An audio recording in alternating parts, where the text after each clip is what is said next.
Frente a ello, nosotros vamos más bien a permitir otorgar determinadas garantías a estos funcionarios. Entonces, en ese contexto, nosotros vamos a compartir acá algunas pequeñas diapositivas que explican un poco cómo funciona este proceso por delitos, o en todo caso, por razón de la función pública. Primero vamos a advertir que el proceso de la razón pública se va a articular en tres tipos de procesos.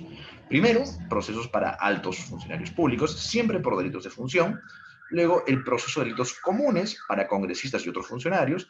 Y luego, por delitos de función a otros funcionarios públicos distintos a los que hemos mencionado.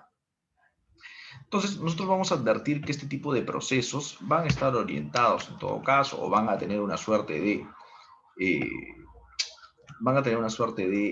todo caso, de ser estructurados bajo determinadas garantías.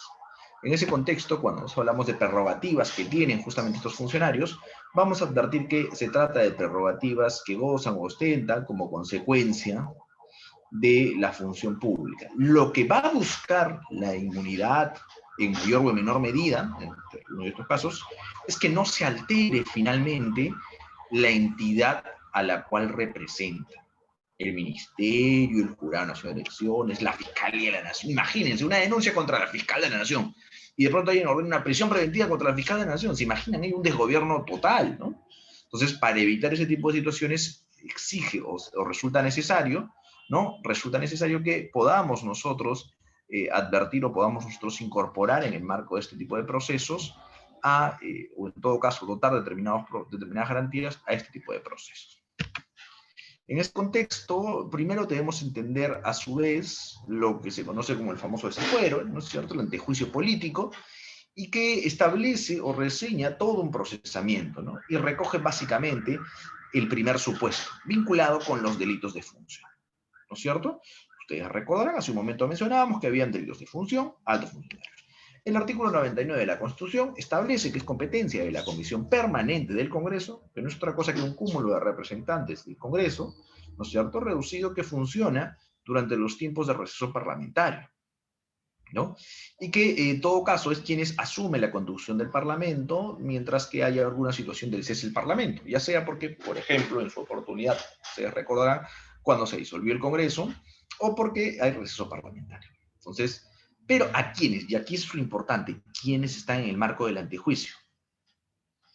El presidente de la República, con las objeciones que hay, porque como ustedes también sabrán, al presidente de la República únicamente se le podrá procesar por determinados delitos especiales, ¿no es cierto? Por ejemplo, atentar contra la voluntad popular, más no por otro tipo de delitos, incluso que podrían ser de función, como por ejemplo un peculado, alguna suerte de colusión o lo que fuera.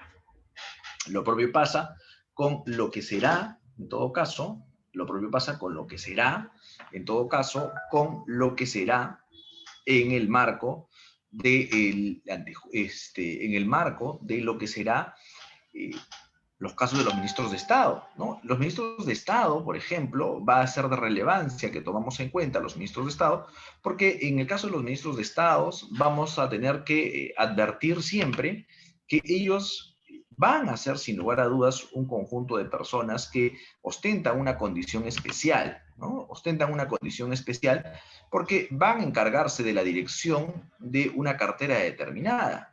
Esa cartera determinada, imagínense que se pudiera paralizar, imagínense que nosotros decidimos que se emita un mandato de detención contra un ministro de Estado, ¿no? Paramos todo ese sector productivo, el ministro de Agricultura lo detenemos, que se detiene la agricultura, o se detienen algunos parámetros que son importantes, porque no perdamos de vista que hay muchos actos administrativos que son de estricta competencia del titular del pliego. Lo propio sucede con los miembros del Tribunal Constitucional, ¿no?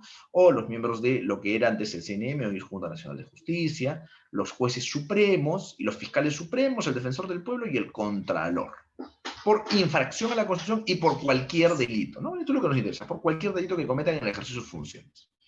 Con lo cual, se trata de un aforamiento, se trata de un foro especial que requieren se levante para poder ser procesados. Y esto responde a una lógica siguiente, ¿no? Reitero, yo no podría atacar a estos altos funcionarios porque pondría en riesgo la autonomía creciente de poderes. Entonces, en sí, no es una prerrogativa de competencia del funcionario, o sea, no es que el funcionario goce de este antejuicio. Lo que se protege con este antejuicio es más bien que continúe el funcionamiento del órgano que está bajo su cargo. ¿no? No es encubrir este tipo de personas. Muchas personas creen que la inmunidad parlamentaria, el antejuicio y estos elementos van a estar orientados justamente a coberturar o proteger de denuncias a las personas que están sometidas al proceso penal. Entonces, ese no es el caso. ¿Ok? Es un dato importante a tomar en cuenta. En ese contexto, el antejuicio, como ustedes bien sabrán, como estamos planteando, puede responder como consecuencia, ¿no es cierto?, de una denuncia constitucional, que puede presentarla cualquiera por infracción a la Constitución, y que, claro, va a tener que pasar por un trámite de acusación. Este trámite de acusación pasa a un proceso parlamentario, ¿no?, que es justamente el proceso en el cual va por un plazo máximo de 10 días a la subcomisión de acusaciones. Esta comisión hace su informe, remite esto a la comisión permanente, otorga un plazo de 15 días de investigación, hace una investigación sumaria. Ustedes dirían, bueno, ¿y qué investiga el delito? No.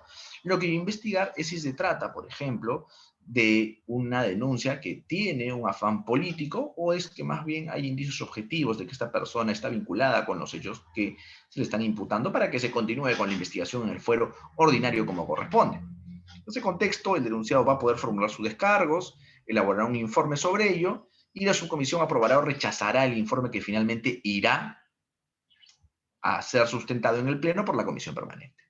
Entonces, cuando hablamos, por ejemplo, de la comisión, en esta denuncia, además incorpora que no solo es una infracción, sino que es un delito, caso Martín Vizcarra, por ejemplo, entre otros, vamos a requerir 53 votos.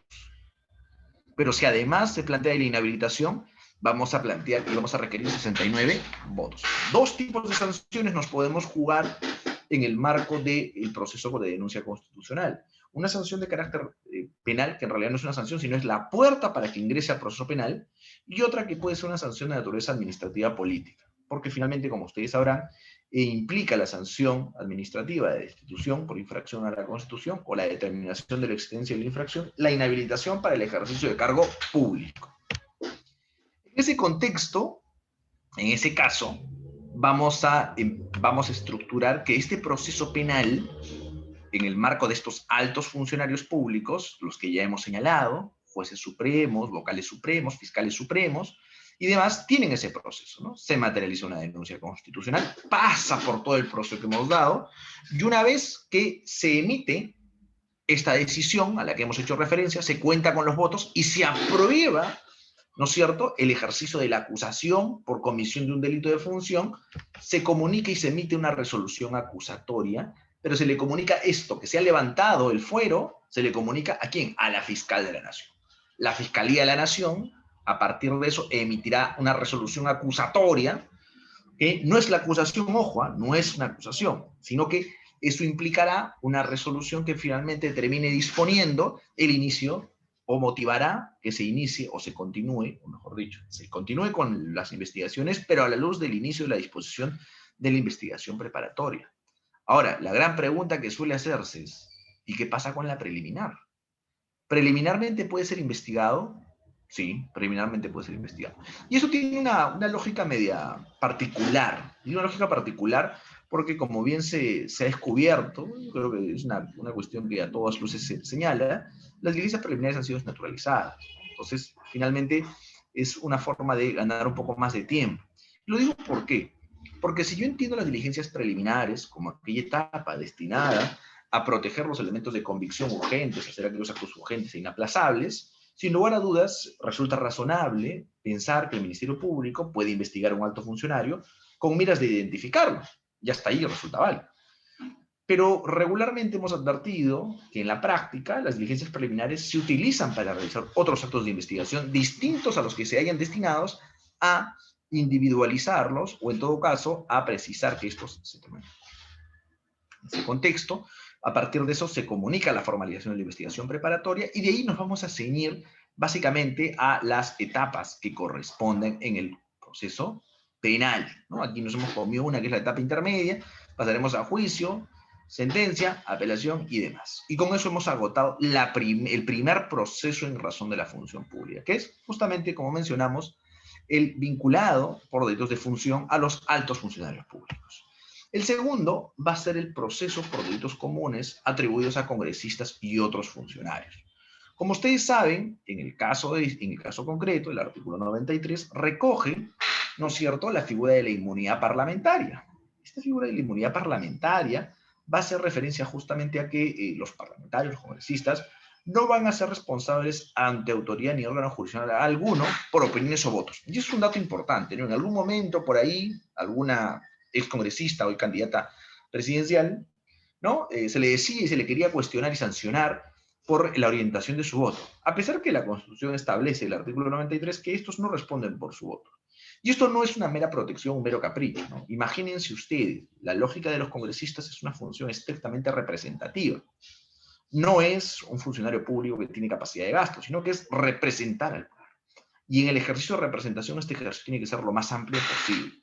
Por lo cual no puede ser responsable por su voto, porque finalmente las decisiones que se adoptan en el marco del seno parlamentario vienen a ser decisiones que corresponden a decisiones por mayoría. En esa lógica, el artículo 93 va a recoger también esta figura que no pueden ser procesados ni presos sin previa autorización del Congreso o la Comisión Permanente, sino recién hasta después de un mes de haber cesado en sus funciones. Entonces, aquí estamos hablando ya de procesos comunes. Y entonces, ningún funcionario de este tipo puede ser sometido a procesos comunes si previamente no ha habido autorización de la Comisión Permanente o del Pleno del Congreso para que se les procese. Y entonces, acá sigue otro proceso. Aquí ya no hablamos de delitos de función. Aquí hablamos más bien, justamente, de delitos comunes. En ese contexto, el artículo 16 del Reglamento del Congreso de la República establece que los congresistas no van a poder ser procesados ni presos sin autorización del Congreso o la Comisión Permanente. Y eso es un dato importante, porque la inmunidad parlamentaria se va a desdoblar en dos: en la inmunidad de arresto y en la inmunidad de procesamiento. De arresto porque incluso en flagrancia delictiva no pueden ser arrestados sin previa autorización del Pleno del Congreso. Y los, oye, pero ¿y cómo hago? Recordarán, por ejemplo, el caso Mamani. El excongresista Mamani sube un avión y en el avión se le acusa de tocamientos indebidos a una fly hostess, ¿no es cierto? A una señorita que trabajaba en la aerolínea, y entonces era un caso de flagrante delito. Lo que correspondía en dicho caso es que en ese momento el congresista se le ponga a la vista dentro de la comisión permanente, porque es un funcionario aforado. Y la comisión permanente tendría que haber determinado si continuaba o no con ese procesamiento. Eso es la parte de la detención o la inmunidad de arresto. Mientras que la de procesamiento es: yo voy a iniciar un nuevo proceso penal contra un congresista. Primero tengo que ver si es que esto está orientado a deslegitimar la función del parlamentario o está orientado más bien a cuestiones de carácter personal del mismo. De ser este último el caso, la comisión permanente tendrá que habilitar para que se continúe con ello.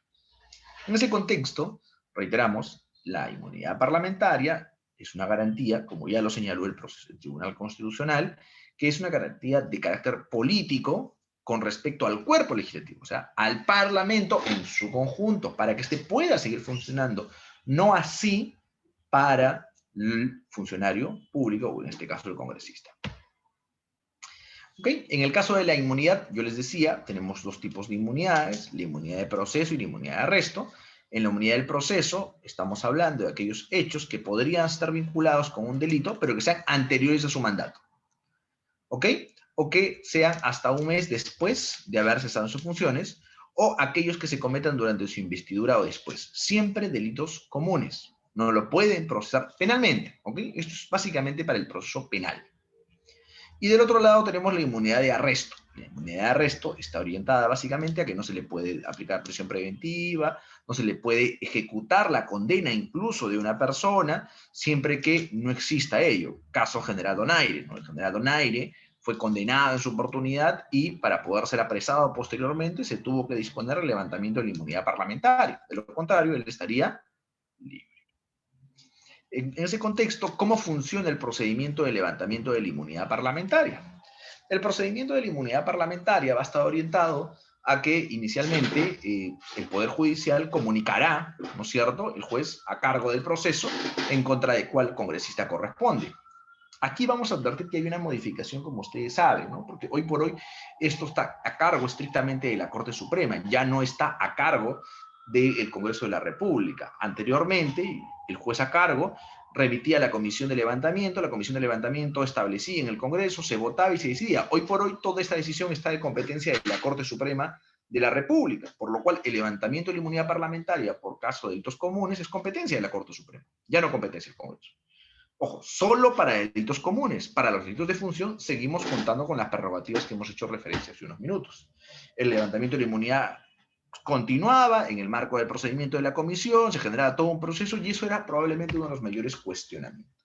Y una vez que se levantaba, se continuaba con el proceso penal, si es un proceso si es una inmunidad de proceso, se continuaba con el proceso regular del proceso común, una investigación preparatoria, una etapa intermedia y una etapa de juzgamiento. Hoy por hoy, este proceso, reiteramos, se ha simplificado como consecuencia de esta reforma constitucional.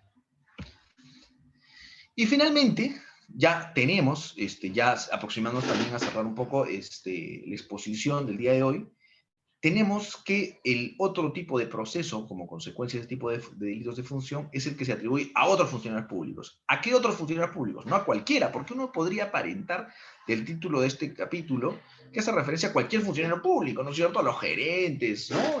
Directores, subgerentes y más, pero no. Esto está vinculado básicamente con quienes están a cargo de la administración de justicia.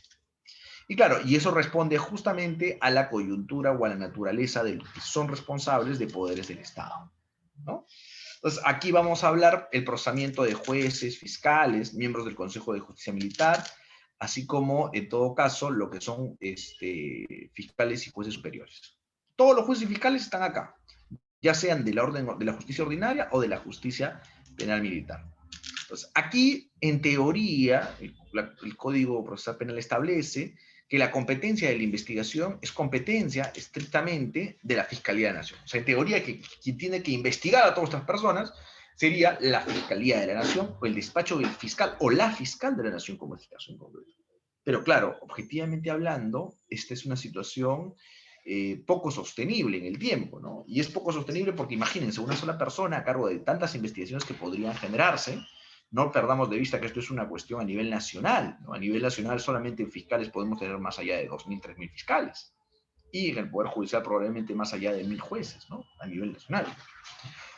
Entonces, lo que hace la Fiscalía regularmente en la práctica es derivar esta investigación, delegar esta investigación a algún fiscal supremo o fiscal adjunto supremo regularmente de su despacho.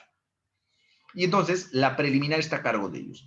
Frente a esa preliminar, este fiscal supremo hace un informe que lo eleva y lo pone en conocimiento de la Fiscalía de la Nación. Y la Fiscalía de la Nación, en base a ese informe, decide si abre o no abre investigación preparatoria. Tomando en cuenta que la investigación preparatoria es un acto de carácter postulante, decisorio, por parte del Ministerio Público, si es que la Fiscal de la Nación, o la Fiscalía de la Nación, para hablar un poco más en neutro, determina la existencia de que se ha cometido algún tipo de delito, pues corresponderá que se inicie la investigación preparatoria y comunicará el inicio de la investigación preparatoria, se procederá a la etapa de la investigación preparatoria y se continuará con el resto de etapas que correspondan, ¿no es cierto? La acusación fiscal, la audiencia preliminar, juicio oral, sentencia y apelación. Y con ello estaremos reculando nuevamente en un proceso penal común que es de competencia del proceso penal especial. En ese contexto, vamos a advertir, un poco reiterando lo que ya veníamos diciendo hace minutos, que estos procesos penales, como consecuencia de la función pública, son procesos penales que van a estar orientados a poder garantizar fueros determinados o fueros específicos. ¿No es cierto? ¿Cómo fueros específicos? Porque vamos a ver nosotros que en estos procesos especiales, ¿no?, va a competir que, como reglas específicas, van a necesitar que previamente se levanten algunos fueros, ¿no es cierto? Entonces siempre va a requerir que existan algunas condiciones especiales, ¿como qué? Como que es una denuncia constitucional en el caso de los altos funcionarios públicos, como que existe levantamiento de la inmunidad en el caso de los congresistas, como que existe un informe de la Fiscalía de la Nación, etc. Entonces, eso es lo más importante que yo. Ahora, obviamente, otro elemento que se está pasando a complementar es que por la naturaleza del tipo de funcionarios, quien está a cargo de estos juzgamientos, en específico para el caso del proceso para altos funcionarios, el proceso para lo que son congresistas, por delitos comunes, ¿no es cierto?, el delito de altos funcionarios por delitos de función, y para el caso de los funcionarios públicos, en términos de los jueces superiores y fiscales superiores, el órgano competente siempre será la Corte Suprema, ¿cierto?, para cuyo efecto la Corte Suprema ha establecido, ¿no?, juzgados de investigación preparatoria supremos, jueces de juzgamiento supremos, ¿no es cierto? Y finalmente también podrá articular elementos adicionales a ellos que estén a cargo de esta investigación. Entonces, eso es un dato que debemos nosotros advertir o deberíamos nosotros tomar en cuenta en el marco de los procesos especiales. De allí vamos a también advertir que como van a haber órganos especiales, finalmente las reglas van a ser exactamente las mismas. La única diferencia va a ser la competencia. Ahora, claro, para efectos de lo que van a ser fiscales adjuntos, fiscales provinciales, este estará a cargo de jueces superiores, quienes tendrán que ver este tipo de situación, o estarán a cargo de las etapas respectivas en el caso de la investigación, ¿no? Ahora, si es que en el decurso del proceso penal común, por ejemplo, se identifica que uno de los imputados corresponde, ¿no es cierto?, corresponde a un proceso especial, además de contar con una excepción de naturaleza de juicio que puede ser de competencia de la defensa de este abogado, también es factible que el juez de oficio disponga la remisión de las copias del expediente con un informe pertinente a Fiscalía de la Nación para que Fiscalía de la Nación determine lo competente, denuncia constitucional, en todo caso solicitud al Poder Judicial para levantamiento de inmunidad, o en todo caso se determine el informe competente para iniciar la preparatoria por competencia de la Fiscalía de la Nación. En ese caso, y frente a ello, creo yo que debe destacarse que estos procesos, en realidad, la única diferencia que existe entre uno y otro va a ser básicamente en la forma en la cual se inicia este tipo de procesos, porque finalmente el proceso va a terminar reculando en un proceso común, como cualquiera. La única diferencia es cómo levanto, cómo es que previamente levanto los fueros primigeniamente para poder incorporarnos al proceso y finalmente se determine lo pertinente en el marco del proceso penal. Una vez más, quiero agradecer la gentileza por la invitación al evento del día de hoy y quiero dejar un espacio para que podamos nosotros compartir alguna duda, preguntas, comentarios sobre el tema para poder no dejar nada abierto a algún espacio de duda. Muchísimas gracias.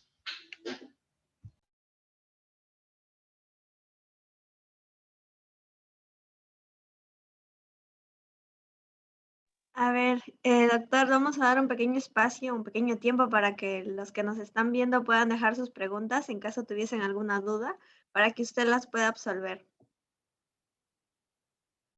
Claro que sí, Ángela. Muchas gracias.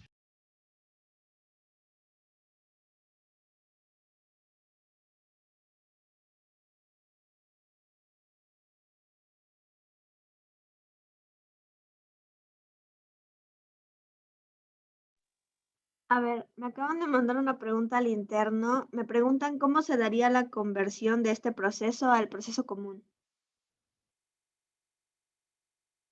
Ok, muy buena pregunta. Cuando nosotros hablamos de la conversión al proceso común, básicamente la única diferencia que hemos venido viendo es la fase inicial del levantamiento de los fueros o no. Por lo cual, la única variable es que si es un proceso común va a tener que ser derivado a la Fiscalía Penal de turno, o mejor dicho, a la mesa de partes de turno, para que ésta derive a la Fiscalía Penal de turno y se continúe con el proceso, ¿no? Porque finalmente, reiteramos, el proceso en razón de la función pública va a estar vinculado con el levantamiento de algunas inmunidades, fueros o prerrogativas constitucionales según el funcionario público, ¿no?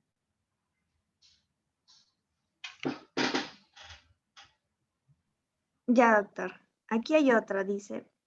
¿El Congreso de alguna forma estaría aplicando una sanción o no es así? No, en realidad lo que hace el Congreso es levantar los fueros. Las sanciones lo va a poder hacer cuando, además de existir una denuncia constitucional como consecuencia de un delito, evidencie también una infracción a la Constitución, que es viable, ¿no? Porque, claro, qué duda cabe que cuando existe una infracción a la Constitución, o perdón, cuando existe un delito, a su vez podría fácilmente materializarse esto en alguna infracción constitucional, por lo cual podría imponer una sanción de carácter administrativo, que es la inhabilitación para el ejercicio de la función pública, que eso está compelido ya en la Constitución. Pero finalmente, respecto al levantamiento no de la inmunidad, no es competencia alguna del Parlamento establecer sanciones contra los funcionarios aforados que levantan justamente su inmunidad. Claro, doctor. Y disculpe, ¿esa denuncia constitucional qué contiene? De forma...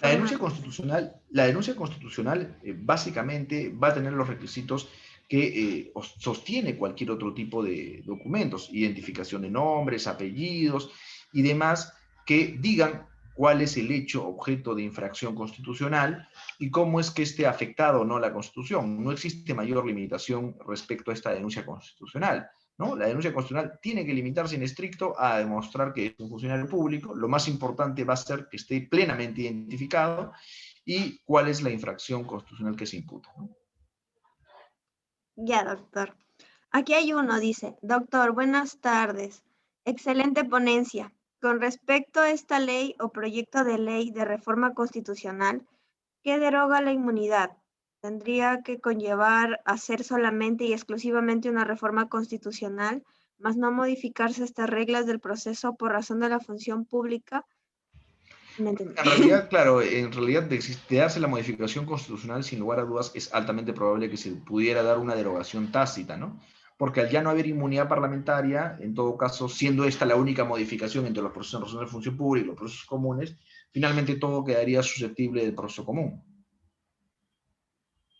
Y con respecto al Código Penal en el artículo 425, inciso 7, donde dice los demás indicados por la Constitución Política y la ley, ¿los integrantes del Jurado Nacional de Elecciones pueden considerarse como altos funcionarios públicos? Ah, es una muy buena pregunta, ¿no? Y es una muy buena pregunta por lo siguiente, porque la respuesta es sí y no. Porque en algún momento, es más, cuando quien habla integraba, era asesor principal de la Comisión de Constitución y Reglamento, justamente entramos a analizar en el marco de las reformas constitucionales la necesidad de incorporar dicha inmunidad, o por qué en realidad a nuestro criterio sí deberían gozar de dicha inmunidad porque son altos funcionarios, ¿no? Y toman decisiones importantes, es un órgano constitucionalmente autónomo, es un órgano electoral. Sin embargo, atendiendo a que ya tienen inmunidad parcialmente, o sea, porque claro, el presidente del Jurado Nacional de Elecciones es un miembro de la Corte Suprema, por lo cual él ya es un funcionario aforado. El fiscal supremo que va también es otro funcionario aforado porque también es parte de ello, por lo cual los funcionarios no aforados finalmente van a ser quienes, los representantes de las universidades, de los colegios de abogados. Por lo cual, en el caso de ellos en concreto, no cuenta con una inmunidad específica. O sea, la condición de ser miembro del Jurado Nacional de Elecciones no me otorga dicha inmunidad parlamentaria. Oh, ya, doctor, está bien. ¿Y cómo se puede interpretar el antejuicio constitucional y la inmunidad? Ah, bueno, en el caso del antejuicio, pues exige justamente una evaluación respecto a una infracción a la Constitución, ¿no? No necesariamente tiene que ver con una denuncia, sino con una infracción a la Constitución. Una infracción, ya. Y con respecto a la inviolabilidad, es diferente a la inmunidad, ¿verdad? Sí, claro que sí, ¿no? La inviolabilidad está vinculada con determinados supuestos como la de domicilio, ¿no? Que finalmente corresponde identificar que no se vaya a generar esa afectación. Ya, doctor, creo que con esto finalizamos las preguntas porque hay algunas que se repiten y entiendo que quizá lo podamos agobiar. Entonces, quería agradecerle nuevamente por haber aceptado nuestra invitación y esperamos que nos vuelva a aceptar de nuevo, quizá en un futuro cercano o lejano, para que vuelva a estar aquí con nosotros. Quiero Claro que sí, recalcar que su encantado. clase ha sido muy, muy enriquecedora y que estamos agradecidas por ello. No, por favor, gracias a ustedes, encantado de estar con ustedes siempre. Un fuerte abrazo. Igualmente, doctor, muchísimas gracias. Gracias, cuídense chicos, hasta luego.